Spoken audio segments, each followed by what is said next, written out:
اللہ تعالیٰ نے حضرت یوسف علیہ السلام کے قصے کو تمام قصوں میں سب سے اچھا قصہ قرار دیا ہے۔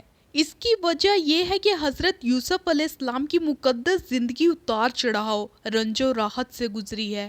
آپ کی زندگی کے ہر ایک واقعے میں بڑی عبرتوں اور نصیحتوں کا سامان ہے۔ کبھی آپ مصر کے بازاروں میں فروخت ہوئے اور پھر اللہ تعالیٰ نے آپ کو اسی مصر کا بادشاہ بنا دیا۔ بے شک اللہ تعالیٰ ہر چیز پر قادر ہے۔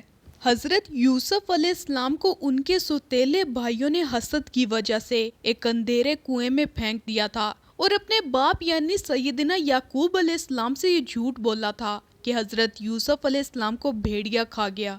یوسف کو جان سے مارنے کی یہ چال کامیاب نہ ہو سکی اور یوسف کو ایک قافلے والوں نے اندھیرے کنویں سے نکالا اور اسی کنویں کے سربراہ نے انہیں بازار مصر میں بطور غلام بیچ ڈالا۔ تاریخی روایات میں لکھا ہے کہ حضرت یوسف علیہ السلام 3 دن تک اندھیرے کنویں میں رہے۔ اتفاق یہ ہوا کہ وہاں سے ایک قافلہ گزرا جو مدین سے مصر جا رہا تھا۔ جب اس قافلے میں شامل ایک آدمی جس کا نام مالک بن زار تھا وہ پانی بھرنے کے لیے کنویں کے پاس آیا تو حضرت یوسف علیہ السلام پانی کے ڈول کے ساتھ کنویں سے باہر نکل آئے۔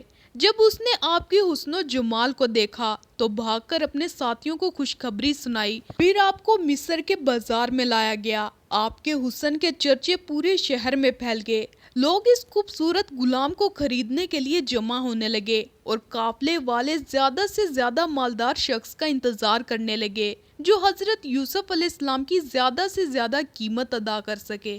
بازار مصر میں تقدیر حیران و پریشان کھڑی دیکھ رہی تھی کہ کیسے مستقبل کشاں آج بازار مصر میں برائے فروخت ہیں۔ حضرت یوسف علیہ السلام کو خریدنے والا شخص عزیز مصر یعنی مصر کا وزیر مملکت تھا جو خزانہ اور امور سلطنت سنبھالتا تھا۔ جب عزیز مصر نے سیدنا یوسف علیہ السلام کو بازار مصر سے خریدا تو انہیں خوشی خوشی اپنے گھر لے آیا اور اپنی بیوی کو نصیحت کی کہ اسے بہت پیار اور محبت سے رکھو۔ اس واقعے کو قرآن پاک کی سورت یوسف میں اس طرح بیان کیا گیا ہے کہ مصر والوں میں سے جس نے حضرت یوسف علیہ السلام کو خریدا تھا اس نے اپنی بیوی سے کہا کہ اسے بہت عزت اور احترام کے ساتھ رکھو، بہت ممکن ہے کہ یہ ہمیں فائدہ پہنچائے یا اسے ہم اپنا بیٹا بنا لیں۔ یوں ہم نے مصر کی سرزمین میں یوسف علیہ السلام کے قدم جما دیے۔ حضرت یوسف علیہ السلام عزیز مصر کی عظیم الشان محل میں بڑے سکون اور اطمینان کے ساتھ رہ رہے تھے۔ عزیز مصر آپ کی دیانت، شرافت، پاکیزگی سے بے حد متاثر تھا، لیکن ابھی حضرت یوسف علیہ السلام کو اللہ تعالیٰ کی مزید امتحانات سے گزرنا تھا۔ عزیز مصر کے محل میں کچھ ہی عرصہ گزرا تھا کہ آپ شباب پر پہنچ گئے۔ عزیز مصر کی بیوی جس کا نام زلیخا مشہور ہے وہ حضرت یوسف کے بے مثال حسن پر فریفتہ ہو گئی۔ وقت گزرنے کے ساتھ ساتھ اس کی نیت بدلنے لگی اور اس نے حضرت یوسف پر نظر ڈالنی شروع کر دی۔ حضرت یوسف جس عورت کے گھر میں تھے وہ اسے پھسلانے لگی اور دروازے بند کر کے کہنے لگی کہ لو آؤ۔ حضرت یوسف نے کہا کہ اللہ کی پناہ، تیرا میاں تو میرا آقا ہے جس نے مجھے عزت سے رکھا، بے شک ظالم نجات نہیں پاتے۔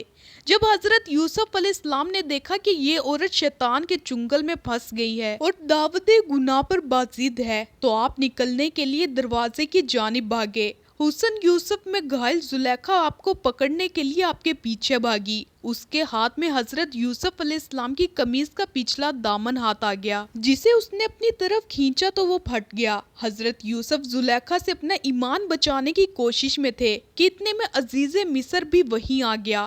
زلیخا جو حضرت یوسف کے پیچھے بھاگ رہی تھی وہ بھی وہاں پہنچ گئی اور اچانک سے اپنے شوہر کو وہاں دیکھ کر معصوم بن گئی۔ پھر زلیخا نے حضرت یوسف علیہ السلام پر الزام لگائے۔ وہ بولی جو شخص تیری بیوی کے ساتھ برا ارادہ کرے تو بس اس کی سزا یہی ہے کہ اسے قید کر دیا جائے اور اسے کوئی دردناک سزا دی جائے۔ یوسف نے جب دیکھا کہ زلیخا نے ان پر الزام لگا دیا ہے تو عزیز مصر کے سامنے حقیقت بیان کی۔